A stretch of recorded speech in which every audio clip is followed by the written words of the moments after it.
We have to apologize this morning. We're under difficulties. I've had a strep throat for the last week. So the lecture will continue until the voice goes out, and that will be the end for the morning. In the meantime, I'd like to also announce what I would normally announce at the end, not knowing when the end will arrive. Namely, that my wife is with the Veritas Foundation is meeting here this afternoon at 1:30 to play a videotape that she made in the Masonic Temple in Sabona last week, 10 days ago. So the public is invited. Now this morning we have a good subject. I'm sorry. I've asked to have the public address system as raised as much as possible. I hope you can hear. Have you been able to hear us up so far? Yes. One hand went up in the back. That one heard. Well, anyway, we have a very intriguing subject, one that has a tremendous foundation in comparative religion and in comparative philosophy. As we realize, the doctrine of reincarnation was not part of the equipment of the Western thinker in ancient times. It apparently originated in the Trans-Himavad in northern India and gradually drifted southward through most of Asia, finally into Egypt and Greece, and now into the Western Hemisphere. Actually, the doctrine of metempsychosis was comparatively recent in its Western acceptance. Up to the time of Homer, the Greeks had no sense of an afterlife. They had no idea of what was going to happen to the human soul after death. To cover this general ignorance, they had the belief or concept that after death, the ghost of the dead wandered forever in the ghostly corridors of the underworld, neither punishment nor reward, leading to the statement that is very famous in Greek literature, namely, the poorest slave alive was more fortunate than great Achilles dead. There was no reward for valor, no punishment for crime. Now at that time, probably about 1,000 or more BC, there was very little opportunity for cultural growth, because we find from studying comparative religion that the development of man's concept of immortality is essential to the progress of civilization. Where it does not exist, there is a frustration which extends into the life of the individual, even though it may be concerned primarily with the after-death experience. If there is nothing after death, there is really no reason for life. This puts the materialist at a great disadvantage. Materialism is never a solution to anything. Reminded of two scientists standing beside the casket of one of their illustrious brothers who is lying waiting for the final interment. One says to the other, well, he's all dressed up, but he has no place to go. And this has been the frustration of materialism. No matter how wealthy a person becomes, how much power he attains, how popular he is, how deep an impression he may leave upon society, what does it all mean if it ends in nothing for him? He will not even be able to remember that he was fortunate or unfortunate. This may be a relief for few, but for the most is a great disillusionment. So until there was some concept of life after death, there was really no way of building a moral or ethical code of life. And Europe was comparatively late in coming into this realization. For Western Europe was still in a barbaric condition, probably still dwelling in caves, while the Chinese were writing libraries. The reason for this was that the flow of the cultural life moved northward from the Himavad, down across the plateaus of India, finally along caravan routes to every other part of Europe and Asia. And along the caravan routes with the merchants came the philosophies of the East. The first in the West to really take on the problem seriously was Pythagoras of Samos. Pythagoras visited India, studied there, and is known in India even now as the Ionian master. He received much of the esoteric lore of India, all that they felt could be imparted to a stranger. And among other ideas that he gained there was this ideal, or this principle, of personal immortality. Now, even in Greece, of course, after this revelation, which came about 600 BC, there was a division of opinion, just as there is here. And for a long time, this difference of opinion was never reconciled. In the beginning, the Greek culture was such that the Pythagoreans had to keep their knowledge of Eastern mysticism to themselves.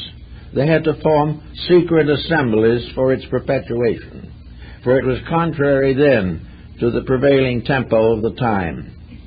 So the doctrine of reincarnation, while it was taught by Pythagoras, was carefully veiled and not generally acknowledged to the average person. At the time of Plato, of course, he places into the mouth of Socrates the concepts that motivated this great Athenian as he drank the hemlock to die in Athens. Socrates was not executed for a crime. He was executed because he refused to pay a small fine by admitting that he was guilty of anything. So he chose death to paying the fine. And while his disciples were gathered about him, he said, "Don't worry too much. I'm really getting the better part of the deal. I, the convicted, am going to leave here very shortly now. But those who convicted me must suffer with material existence for a number of years to come." In other words, Socrates felt that he was out of a bad bargain. At that time also, he said, there is only two possible answers to life after death. He said, either I go to sleep forever, and there is no more Socrates, not even a dream, not a nightmare, not a shadow. I am no more. Or else, I do not go to sleep forever. And when I get to the other side of life, I find myself in another universe. A universe I have sought for years to study here. But actually, one can never know till they get where it is. In the other side, if there is something after death, I may find answers to the great questions I have sought all my life, not only concerning myself, but the common good. Now, this was the way the Greeks took the situation at that time. Now, in Asia, where reincarnation was generally accepted at a much earlier date, we find a careful consideration of the elements involving this doctrine. And as it descended through the Iranian migrations, it mingled its own beliefs with a whole group of folklores and folk religions all over the world. And it became a fixture added to something else. A good example of that, of course, is Christianity. Up to a comparatively recent date, Christianity gave no consideration to the possibility of reincarnation. It was contrary to all the beliefs. And then gradually a certain group of people began to make a wedge and inserted this doctrine without taking away any of the essentials of their previous beliefs. So we find gradually evidence also in the Scriptures that this belief in reincarnation had reached the Near East and North Africa, certainly as early as the time of Alexandria, but was not generally discussed, and every effort was made to prevent its dissemination by the rise of the early church. So we had the doctrine held in secret, a doctrine believed by a few, sworn to discretion, for fear of bringing upon themselves a tremendous persecution. Now, why would anyone want to persecute a person for believing in immortality? Well, there are possibilities in many ways, especially the doctrine of reincarnation, because it interfered with the rather simple but inadequate doctrine of heaven and hell. It was no longer a case where the good went to heaven and the bad went to hell. For in this case it was decided that among human beings there were very few worthy of either termination. They actually were somewhere in a middle distance, too bad to go to heaven, too good to go to hell. Something had to happen to them. And the answer gradually emerged from the Greeks and later from other European sources, and also from the mystery societies that originated in Asia, that actually the only place where an individual could fulfill his destiny is here where he started it. What is the solution to a life that is cut down in the midst of its action? The criminal is killed or kills himself to escape the consequences of his own misdeeds. The virtuous individual dies among his relatives and the hopes for a better life to come. But all of these circumstances are depending upon something else. Where from here? What happens after it's all over here? Well, if there is an evolutionary plan, if there is an educational system in the divine consciousness, if we are here for a purpose, if we were fashioned for a reason, if it was intended that we accomplish something, the plan didn't work very well. The individual suddenly finds that he came without knowing why, and he goes not knowing where. In the meantime, he has made some mistakes, gained a little intelligence, had made a few conscious corrections of his own nature, and developed a few new moral improprieties, and all this, he suddenly lies down and departs. What happens to all that is inside of him? What happens to Socrates when the body goes? Is he likely to choose to drift off somewhere among the ghosts or even among the spirits? Why is anyone going to go who is unfinished? And is there anyone finished? This was one of the problems that affected a great many philosophic thinkers. There seems to be no answer to the reason why the individual, in his 80 years and 10, maybe advanced as much as 50 years now, but he comes imperfect and he departs imperfect. If there is any perfection, it's not here yet for the average human being. And if one with extraordinary virtues comes along, we punish them severely. So the problem answers, if the business is unfinished and it started here, why else should it end? The answer would seem to be here. Wherever problems are caused, they should be solved. Whatever we are here to learn, if we do learn it, it should be of some use. If we become very thoughtful and careful in this life, are we going to sleep with those who never gave life a thought? If we kept careful control of our negative attitudes, what good does it do? The virtuous and the vice-ridden go down to sleep together. And the proved reward is inadequate. You certainly cannot expect an individual to be rewarded merely because he joins a church. He has to be some consequent of incident within himself. He has to earn a better life. And to learn a better life, we would have to learn it where he lives. Because we have no proof that he can learn a better life in some place that is not here. Furthermore, if he departs from here, what use is the experience he's had here? If he goes to an entirely different condition, then what does he gain? Why is it all necessary? And little by little, people began to think this through. And out of it came a rather careful consideration of the concept of re-embodiment, of an embodiment of consequences, that karma, operating as the law of compensation, is keeping charge of the individual. We are all in school. And if in school we flunk a course, we have to come back and do it again. And we will generally keep on flunking it until we pass. And this seems to be the way life is built here. We cannot condemn an individual but for a single failure. We cannot convict the ignorant for not knowing what the wise know. We cannot convict individuals born in various circumstances beyond our understanding for mistakes that we might not make, but they naturally will make. So out of it all, it seems that the only answer is to come back and finish the business where it started. This being considered reasonable, where do we go to get more information on the subject?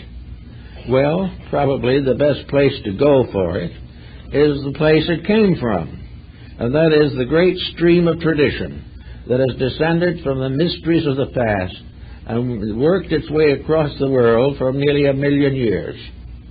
A tremendous concept of existence. Now, this mainstream, of course, had to mingle with all the local folklore, folk religions, local beliefs, the magic and taboos of primitive peoples, the speculations of sophisticates. All these had to be included among those who needed this doctrine. And so the processes of filtrating it into the life of modern man has been, for the most part, benevolent and successful.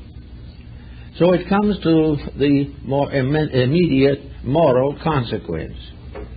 The individual today, we all know, is a compound creature. He consists not only of a body, but of a mind, a soul, a consciousness, a spirit. There is something inside of him that is more than the body. Now, when that something inside of the individual departs therefrom, we have no reason to assume that life dies because the body does.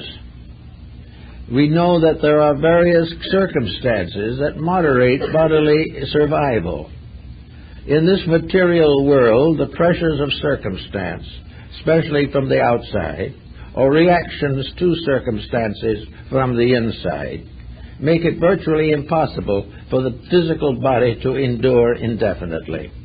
It is worn out by the frictions of physical relationships. It is worn out by the pressures of wars, disasters, plagues, poverty, crime.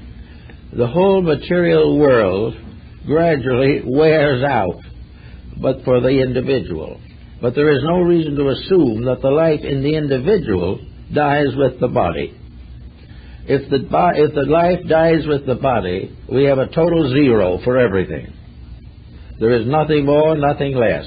Whatever we did learn is meaningless. Whatever we should have learned is meaningless. And there is no chance to improve the situation. But with the doctrine of reincarnation or rebirth, we discover or decide that the human being divides essentially in two parts.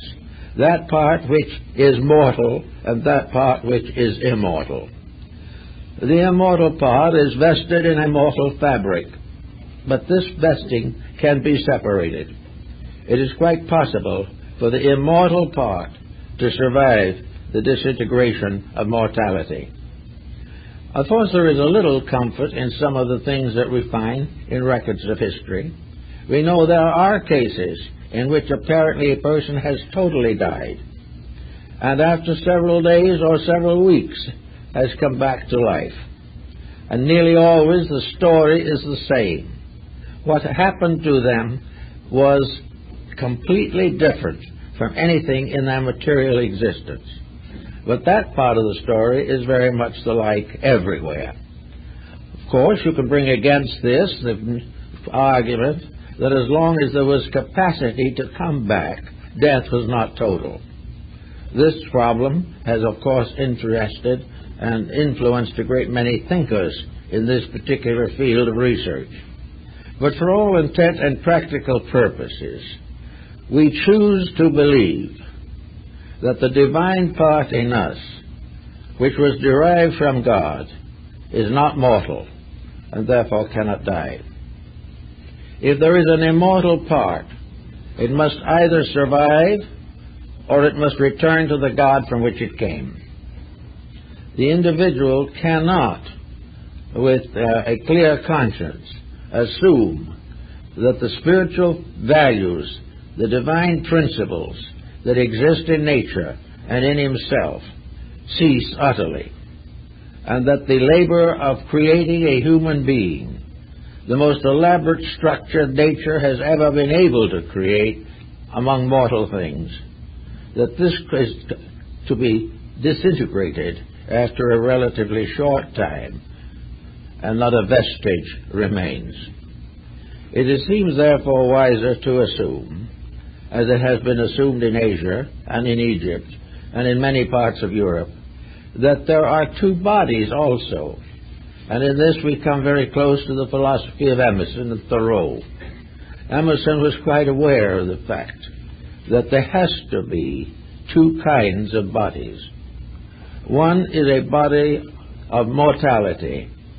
That is the body that goes with death.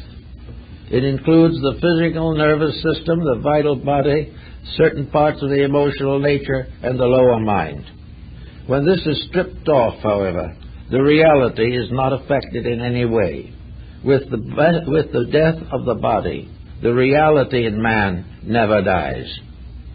That which survives, then, retires into a subjective state. Now, the condition of this subjective state and its locale these have been considered in many ways by different people. The tendency, however, today is to believe that survival is by the individual retiring into the eternal part of himself, from which he cannot die.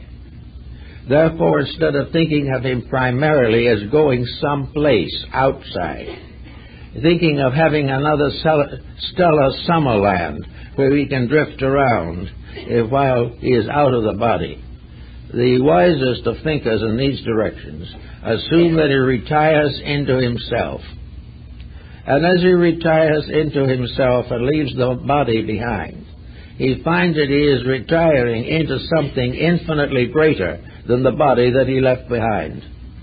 That here within himself are all the principles, all the causes, all the elements that explain his mortality.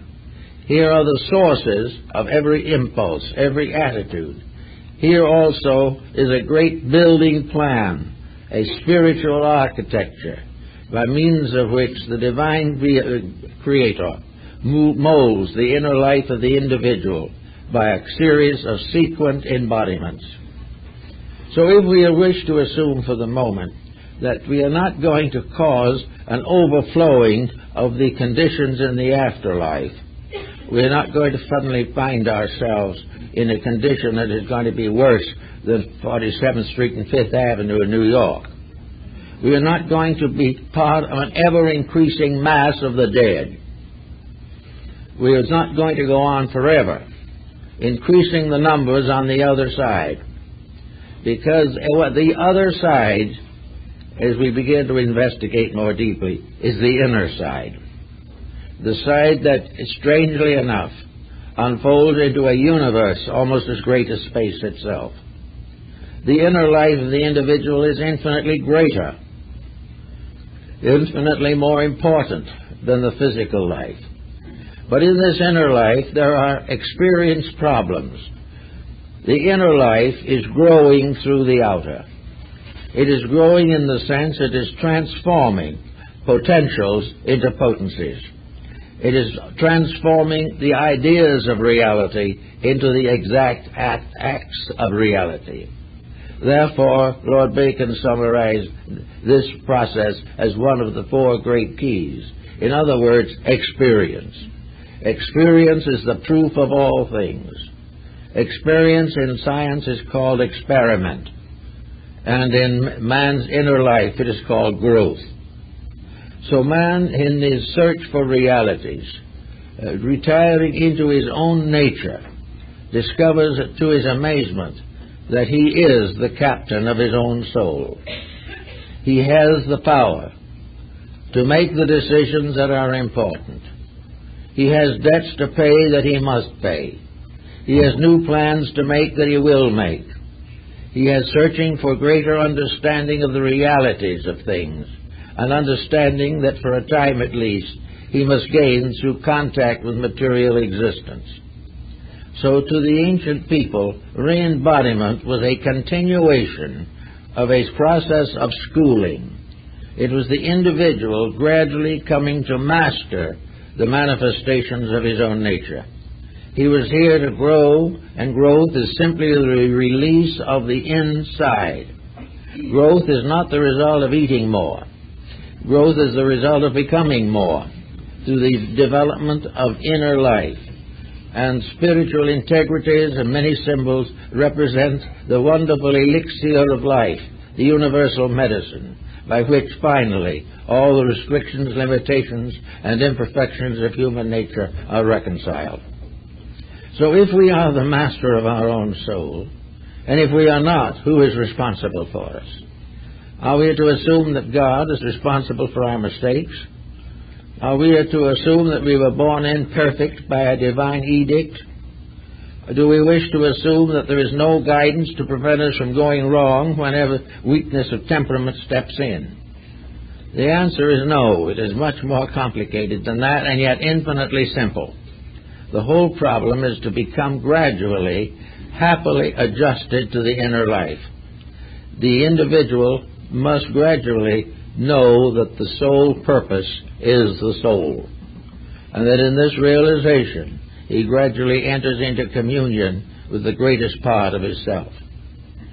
So having this thought in the base of his mind, he begins to recognize that it may be covered by various veils for a long time.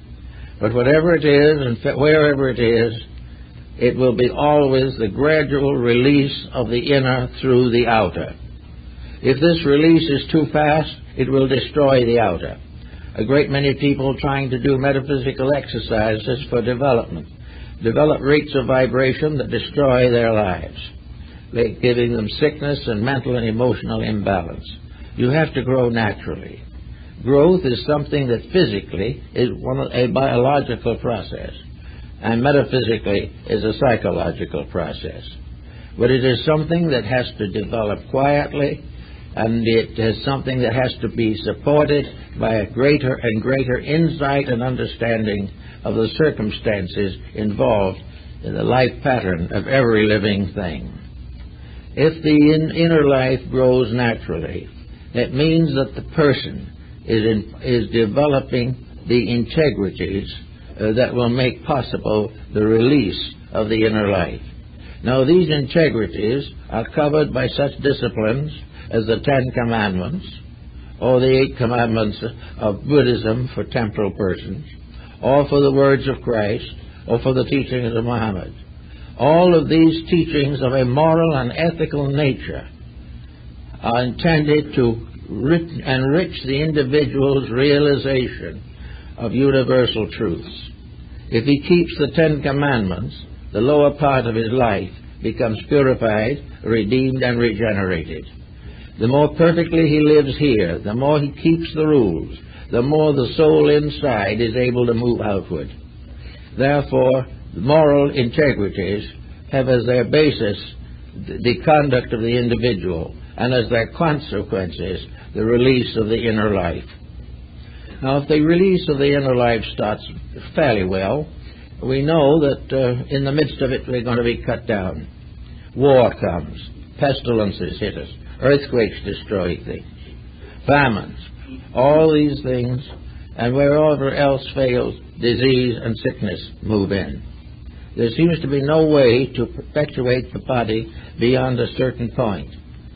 The actual fact seems to be, at least, that when the inner life realizes that the inner life's needs are no longer possible to the body, then the inner life begins to retire from the body. When this is in a normal and natural way, it is not a great disaster. But to those who have not produced or not understood or have not an inner life to strengthen them. All things that are unpleasant are disasters. So after having come to this point, we will say for the moment that a soul, a being, has gone into the other life and is more or less faced by the intricate machinery of its own morality. The individual begins to understand the relationship between a divine reality and a human unreality. The entity begins to realize a little bit of why it was born in the body it has just left behind. It was born because of unfinished business. It was born because it has not outgrown the restrictions which are imposed upon mortal creatures. Therefore, in a period when gradually the lower vehicles of embodiment are dispensed, gradually, little by little, the vital body is returned to the vital fountains of life. The emotional body returns to the emotional realms from which the substance of which all such bodies are fashioned. And the mental body disintegrates or vanishes back into the universal mind. That which is left, however, is soul awareness. Then, perhaps for the first time in a cycle of embodiment, the inner life and the outer life have a strange kind of meaning. Before the ego, personal self, fades away, it becomes suddenly aware of the reason for itself. It suddenly becomes aware of the destiny for which it was intended. And in that vision, which arises from internal recollection rather than from external preachments, the individual suddenly realizes his place in the plan. He knows why he went through what he did go through. He knows why there is more yet to be done. Now, in the very primitive eras of our evolution, and among the less evolved people even now, this after-death circumstance is considerably shortened. It is very little to be used for rational purposes.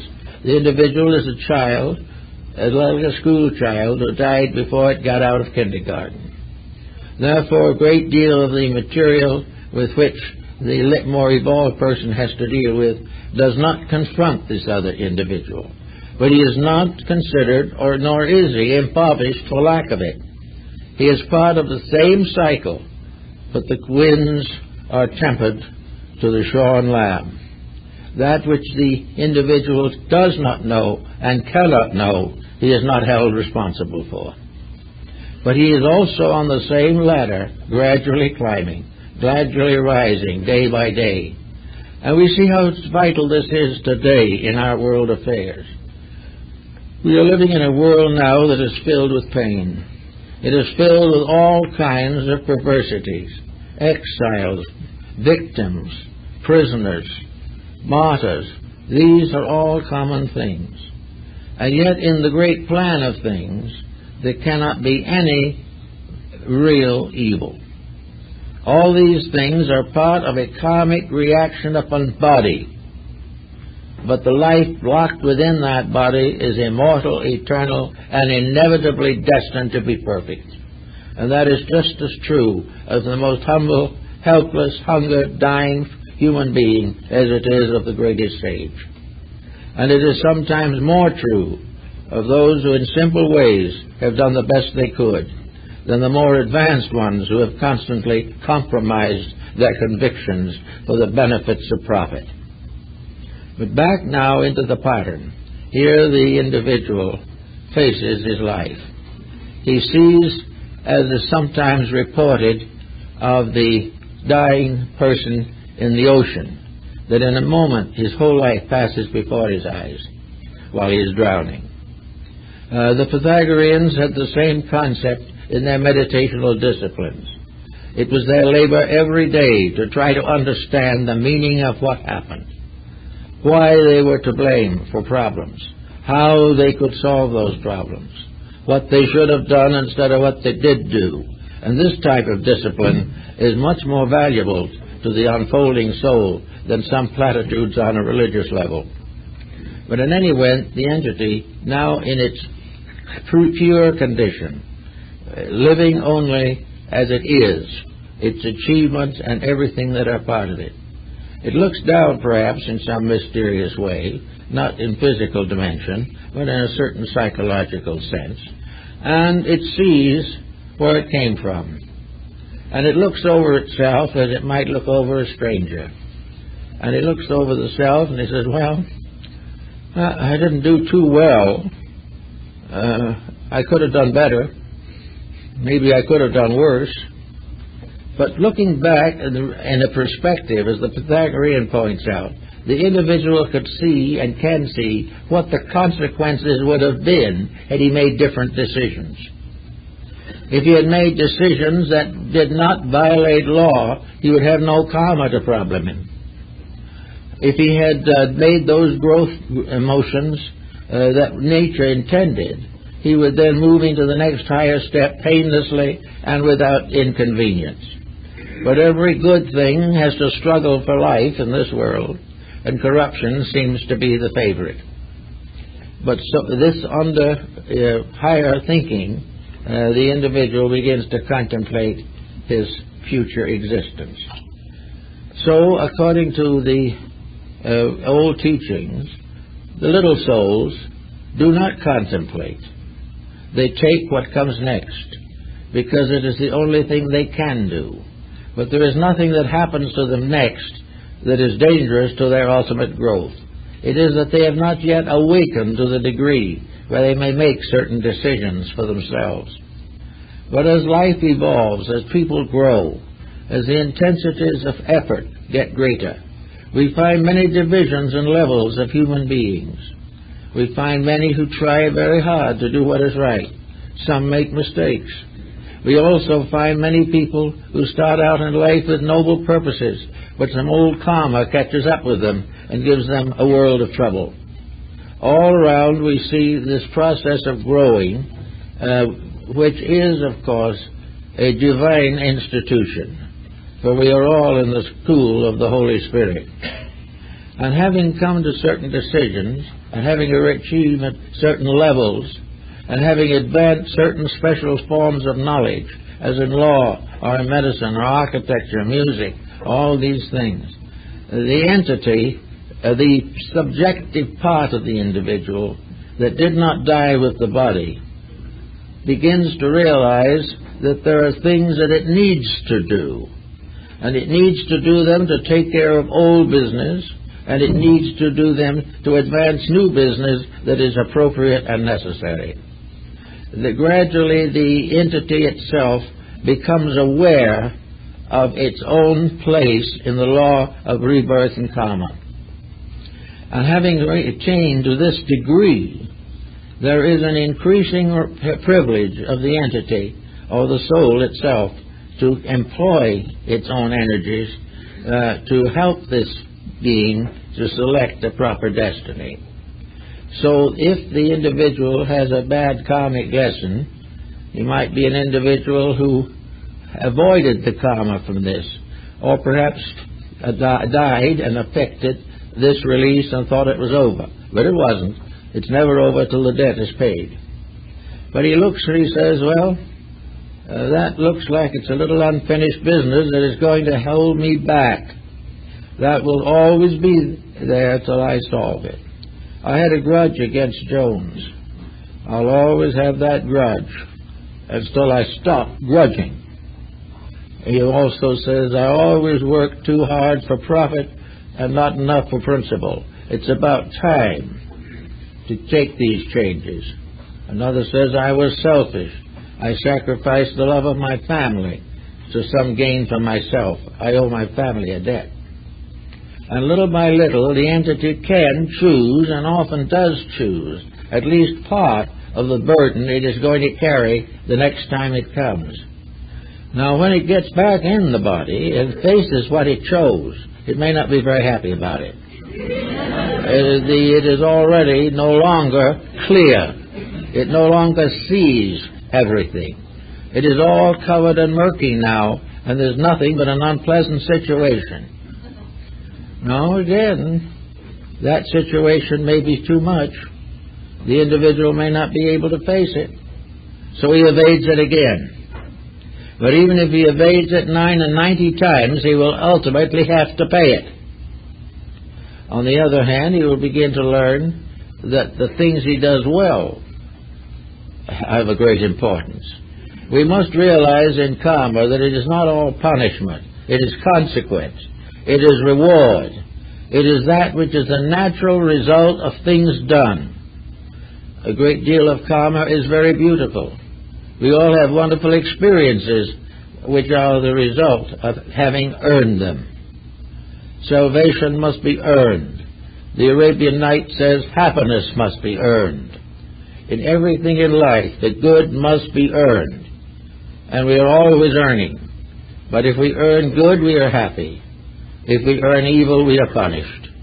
But in every case, the earning is equal by what is earned. So if we have the right to say, we can say, well, I did pretty well in that last life, and looking back over half a dozen more, I did fairly well. Well, I was respectable. But there were things that I never could see straight. And one of these, and they all caused me to break up my home without realizing what I was doing. I thought I was right. But from this larger perspective, I see that I wasn't right. Well, I guess I'd better put another home on my list and try this time to do it right. So those who have reached a certain degree of growth have the privilege of a certain amount of selection in the things which they're going to do next. They have reached the point in their own development, however, by that time, that will not permit them to keep on to choosing only what they like. They will choose what is next. And why, as a result of choosing what is next, they come back here in a very mixed condition. And the society as we know it and see it here today is a consequence from such a situation. We are here, we do not know why. Situations arise, we do not know why. We either do something with them or we fumble them badly, do not know why. And so it goes on until the next embodiment. But it is all in the end going to result in an individual who has become capable of universal experience, who has become capable of universal wisdom, and under so conditions becomes gradually and inevitably one of the great teachers of humanity, and also later it becomes the foundation of new worlds that we know nothing of. But all of it is growth, and it is all circumscribed by divine love. There is no hate in it anywhere. There is no injustice. The courts of men may fall and fail, but the courts of heaven never fail.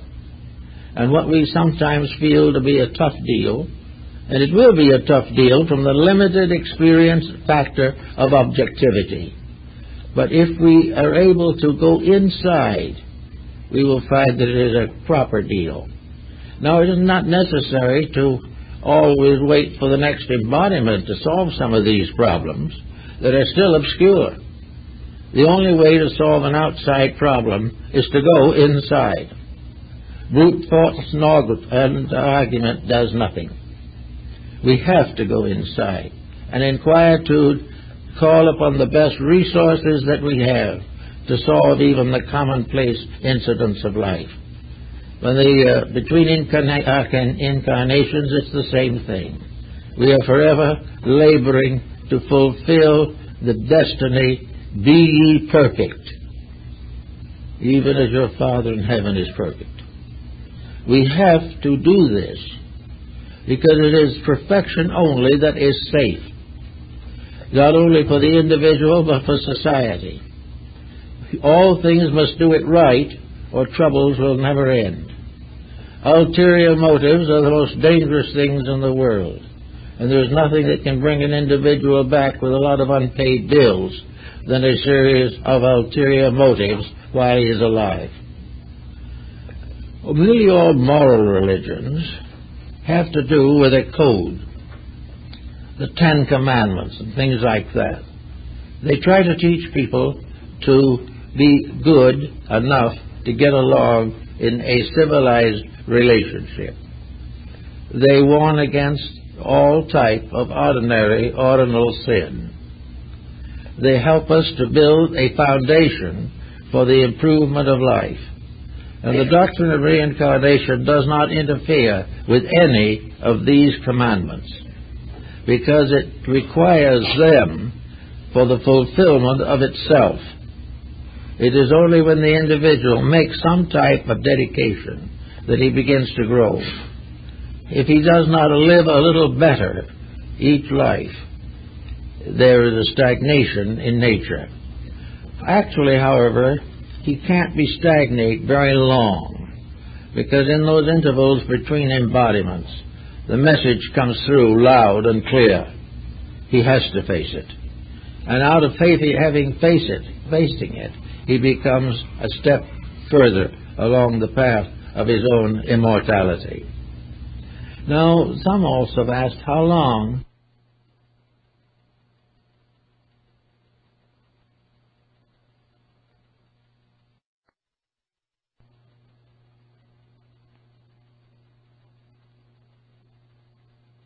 part of the great cycle of life. It was, according to Pythagoras and most of the followers of the Eastern schools, that under normal conditions the individual is out of embodiment from 600 to 1200 years to accomplish two purposes. In the first place, there is a great importance which we seldom realize in the matter of re-embodiment, to realize that we are coming back into another world. If we come back into the same environment we went out of, the situation is infinitely more difficult and sterile. But if there is a great time in which a whole major move of civilization must inevitably, ultimately be in the right direction, then the individual comes back on an uprising surge of progress, and it goes with it. But if he came back too soon for no good reason, he would not have this experience. There are many times also in which individuals, some special purpose or reason, may come back sooner. And there's also sometimes it has been estimated that certain of the sages of long ago would not be able to return to grow until the world catches up with things at 10,000 years from now. But they ultimately will have to grow some more. But they must wait until lessons they need come along. If they have met the lessons that they needed up to now, they come back when the next new lesson gives opportunity. They come back to fulfill the old and prepare for the new. Now, in the Buddhist Tattva doctrine in India, there is a very interesting idea, which I think may be worth a simple thought at this time. Assuming that these bodhisattvas are essentially enlightened beings, under the same laws that we are. There is no power that can break divine law, even God. Divine law is eternal. But in various times and various conditions, entities grow. And there's the story, of course, of the bodhisattva who is ready to depart. He had fulfilled all of the karma. He had paid every debt that he owed to society. There was no longer a bad sin holding him back, or a worldly attitude to prevent his growth. And so, according to the legend, he stood on the edge of a great cliff that led out into the nirvana, the infinite, which, however, is not eternal. Nirvana is a state relating to growth within this world pattern. When this world period ends, there will be a new concept of reality. But anyway, this particular being, standing there, is supposed to have heard the cry of the dying bird. And as a result of that, a great mercifulness came over the being. And it took the vow that it would never go on and make that last final adjustment until it could take with it every other living creature. This was the great renunciation, in which a voluntary return to conditioned existence, although it has been outgrown, is part of the real inner life of the world Savior, the great sages, and the great teachers. They may have learned all there is to learn, but they cannot go because of a commitment inside themselves until they can share knowledge with every living creature. Now, there's another interesting phase of this problem that most people don't realize or pay much attention to, and that is that every living thing is also object to these laws. The tree, the bird, the flower. Everything is subject to the law of cause and effect on its own level. It must experience that which is next for itself. We cannot judge these experiences. We do not know what hoot owls need next. We do not know whether the small tree needs a particular thing. But the infinite life of things knows what everything needs.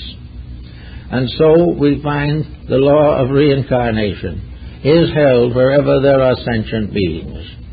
And therefore it is perfectly possible for animals to return also, under the guidance and direction of their group spirit. For they have little lessons to learn. They have their way of unfolding the soul within them. For in the last analysis of things, the soul of the little bird is not less than the soul of man. All these things are growing under law, and that law is eternal love. But discipline is the only way in which that law can operate and can bring all things to the fulfillment of themselves.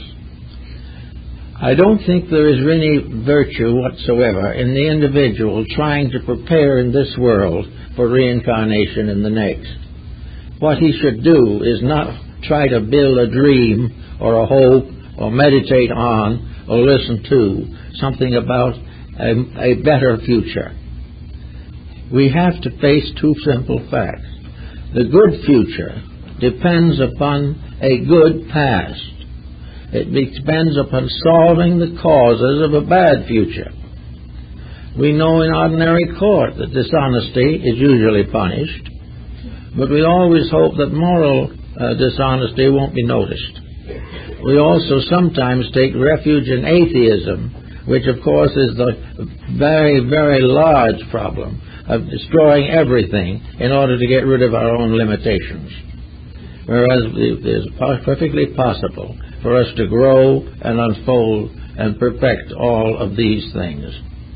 And so all creatures have this particular propensity. They come back, they learn their own curious little lessons. The baby rabbit learns from its mother. There are no words. It must watch, be ever mindful. It must crouch down when the mother crouches down. It must hop behind a bush when she does. These are the laws of survival in that world. But it is learning. And everything that lives is learning. It is learning to love, it's learning to fear. But gradually all this learning results in the evolution of these creatures until they become much more and much greater beings than they were before. Now we might also take a moment to consider something. What about the end of all of this? We've decided that we are able to gradually come into complete adjustment with that part of ourselves which comes down into embodiment, the incarnating ego. We expect that the soul power coming through the ego will finally fulfill the need of a virtuous life. The dedications will grow, and finally, little by little, the small debts of existence will be paid. Now, what does this all mean in terms of the future? Suppose we get all these debts paid. What then? Well, there's all kinds of answers. The brief one, of course, is, in theology, that if we get everything right and everything is correct, then we go to heaven. But this is a little dim also. And there's not too much enthusiasm generated by this thought. We would almost certainly exchange this prospect for a few more years of comfortable existence in this world. But in the philosophy of things, there's a very interesting thing, because now we come into what you might call astrotheology. Here we come into the great systems of the cosmos, the systems in which the whole universe and hundreds of other universes and great galaxies and solar systems and all kinds of phenomena in the universe which we cannot see, but which was intuitively believed by some of the earlier scientists, such as Pythagoras and Ptolemy of Alexandria. We live in a universe that is one vast organism, one tremendous power, one great entity, and one of the even beyond that, on beyond comprehension. We cannot go that far.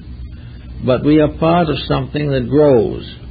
We are a little bit reminded of the idea of the old businessman who trained his son to come after him in the business. And this is the same type of thing. We are all in training to take over our part of a bigger business. We are all here so that we can become powers in the unfoldment of greater systems of life. This little solar system, Mark Twain called it the wart, but this little solar system is just something out on the edge of the great universal system. One hardly noticeable. But here in the invisible life of the planet, it is making its part in its own growth. This planet will someday be a sun. And when it comes to this degree, it will have its own planets. And all those beings that grew up in it when it was an earth will go on, become parts of something more noble, more beautiful, more wonderful. But there will always be learning, there will always be living, and there will always be loving. These are the great keys of eternity. And we may go through vast galaxies, through huge complexes of solar systems, and so finally we might say we come to the actual throne of the eternal. When we get there, we will know. Until then, we will not. But in every bit of growth, we're not just growing to get into this world and out, nor are we growing just to get a better adjustment in this world. We are growing to attain our citizenship in creation, our citizenship in the great plan of things. And everyone is a citizen. We may go to jail a few times en route, but we'll all be citizens in good standing. But nature will never let us rest until we are. So we might as well get used to the idea as soon as possible. And so we are all part of this great unfolding mystery. And according to the Oriental thinkers, someday each of us will be a solar system, or more. We are now. We just don't know it. There are more parts in us now, more living things in us than on the planet. Millions of living things depend upon us to survive. And when we get mad, millions die of plague within our own flesh. We are growing up also as custodians of life. And wherever we make a false move intentionally, we have to pay. That false move is not going to be fatal. No one is going to be lost. There is no lost souls. There are only a few that are delayed a little longer than others because of the things that they do and the way they live, the way they think. But in the end, somewhere beyond is a tremendous blast of glory. Jacob Boehme, the German mystic, in two visions, had the experience of suddenly seeing the cosmos open. It was something so utterly unbelievable that he could hardly breathe. He never could describe it, any more than he could put down its details. But it was a tremendous, infinite reality from which we are locked by the restrictions of our sensory perceptions and the deficiencies of our integrities. But out there is where we're all going, because none of us can die. We can have all kinds of false attitudes on the subject. We can believe anything we want to. But the truth is, we are all eternal. Having come out as sparks from an infinite flame, we go on forever. And gradually, as we go, we create worlds. We create new orders of life. Here in this little world, we have inventors We have artists. We have those who work for all kinds of constructive enterprises. And we have an educational system that is a shadow, a very faint shadow of the reality. This educational system starts us out in kindergarten. And I think we're going to have a major improvement any moment now, because we're going to have 2 years in kindergarten instead of 1, according to the new educational structure.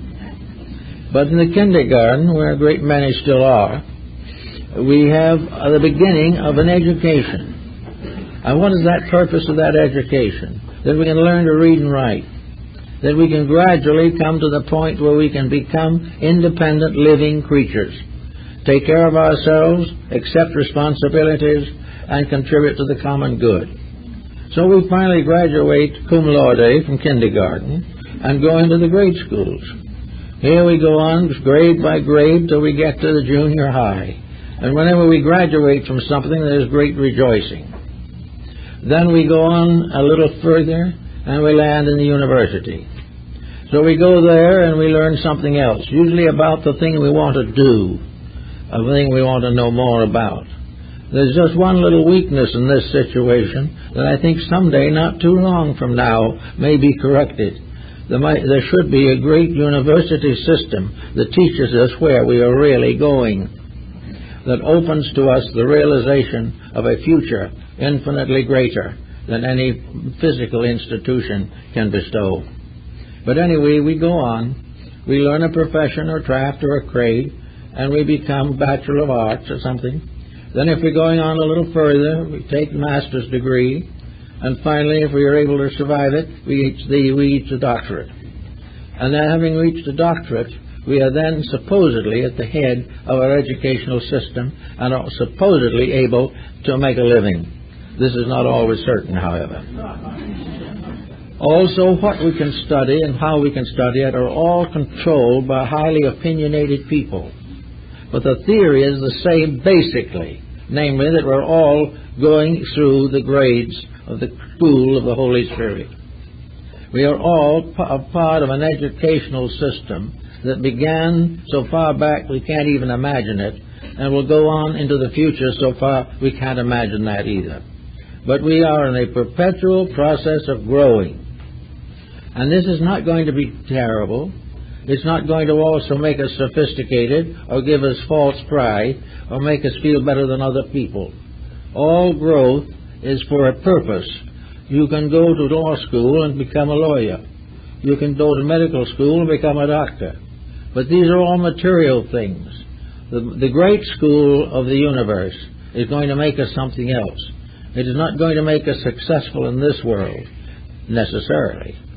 But in that school, we learn the mysteries of heaven, of eternal life, and the fulfillment of all good that is possible.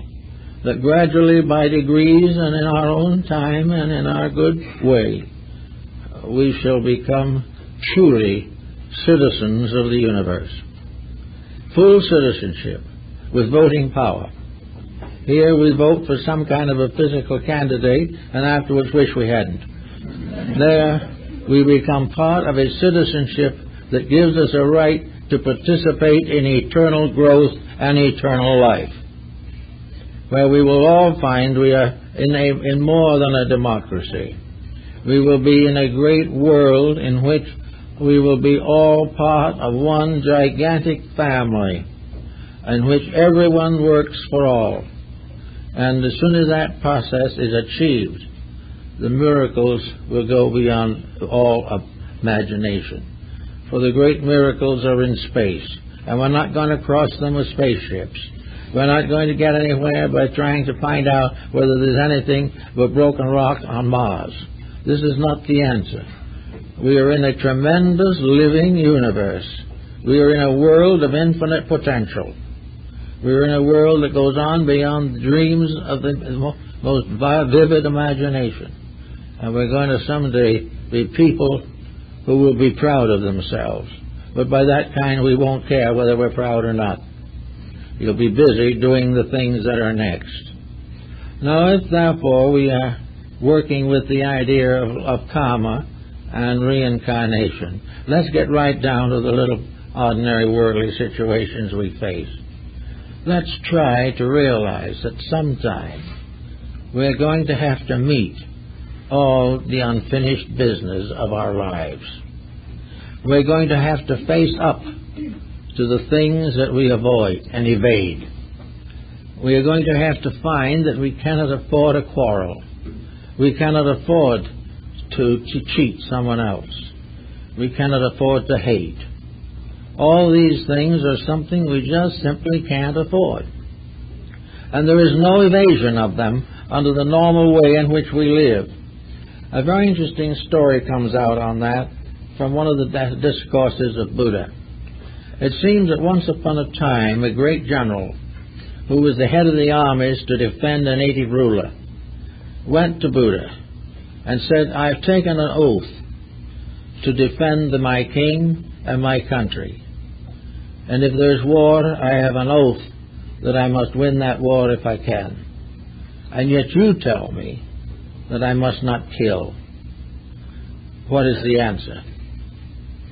The Buddha looked at him for a couple of minutes. He said, "You swore the allegiance to your king. When you did that, you did not realize that you were taking on karma. If it is necessary for you to keep your rule and there's war and you kill, then you must pay that debt in the future. It is part of the obligation you take when you accept the leadership of his armies. The fact that you win the war is not the answer. Any destructive act for any reason has to be paid. But if you do it because you are dedicated to a principle or to a person, then you must realize that you have that as a karma. In other words, you cannot serve this other person without paying for that service if it demands misdeed. That's a pretty strict rule, but it is part of the way we all have to look at these things one of these days. So we have to work in our way. Pythagoras started it with the disciplines. The discipline of retrospection. The individual sitting down and living his day when night comes, rather than waiting to live it after death. If we can put our books in order before we go, we don't have to struggle with them afterwards. But they must be put in order. And the only way in which we can add to our growth in good karma is that we have paid off that which is debt. Karma cannot be subsidized or changed, but it can be gradually prevented if we find out the things which it would teach us otherwise. If we are angry and continue to allow the body to be afflicted by various ailments, high blood pressure, etc., arising from anger, we must face it. If we decide to go in for narcotics and we kill ourselves that way, we have to face it. All these things that we do must be ultimately worked out. And the things that we do one by one, we must work out, every one. So if we can, by some good measure, limit the negative factors of our daily living, then we have an opportunity to give added emphasis, growth, and release to the good parts by which our growth is assured.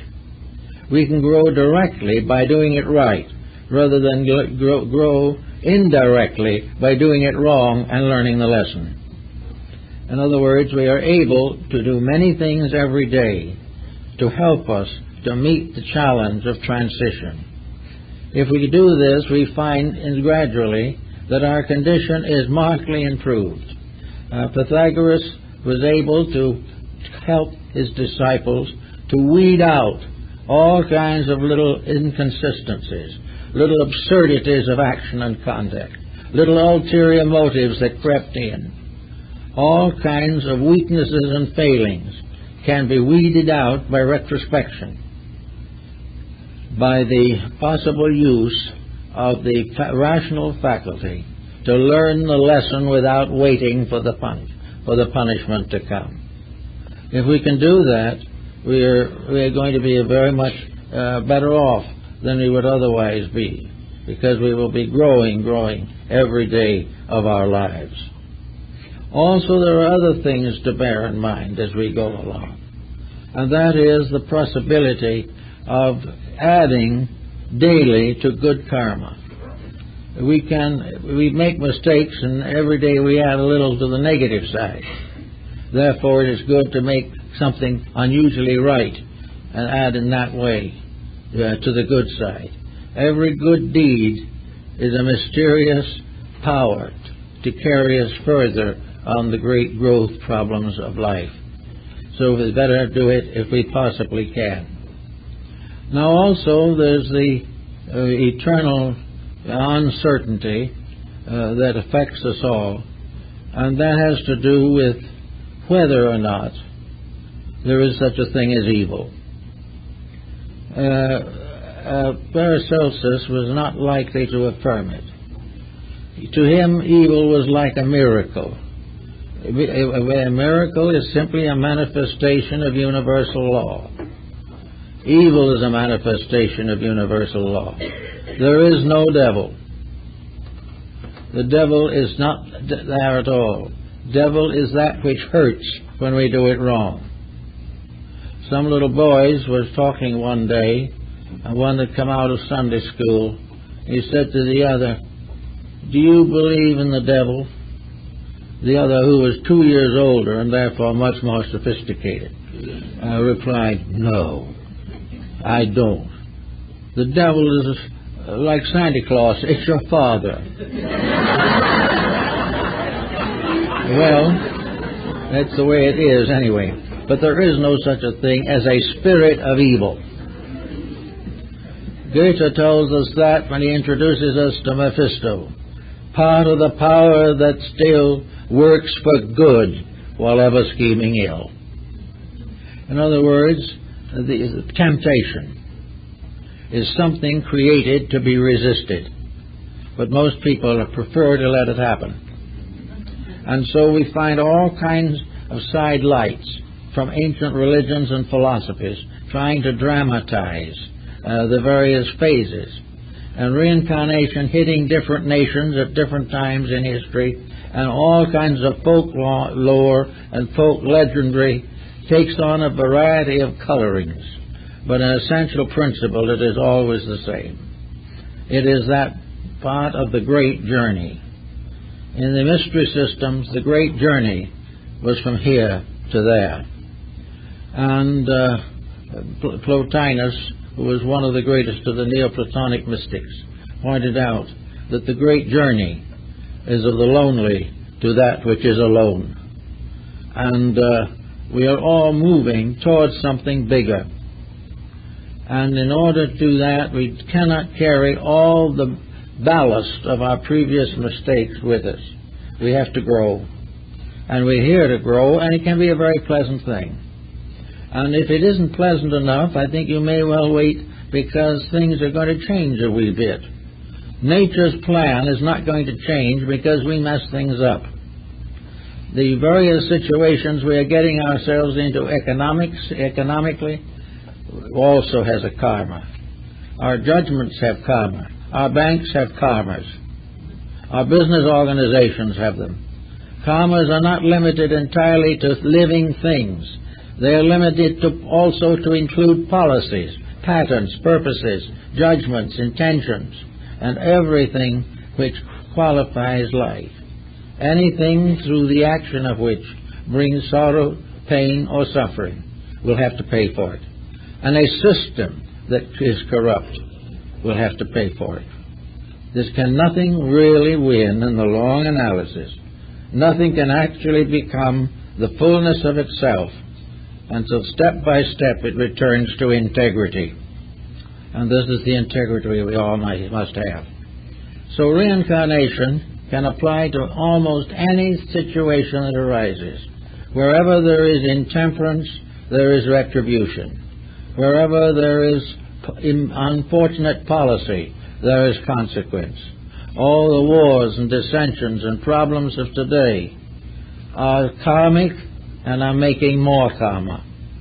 They will have to keep on going through these cycles until we realize that we live in a universe which will never accept from us anything except integrity.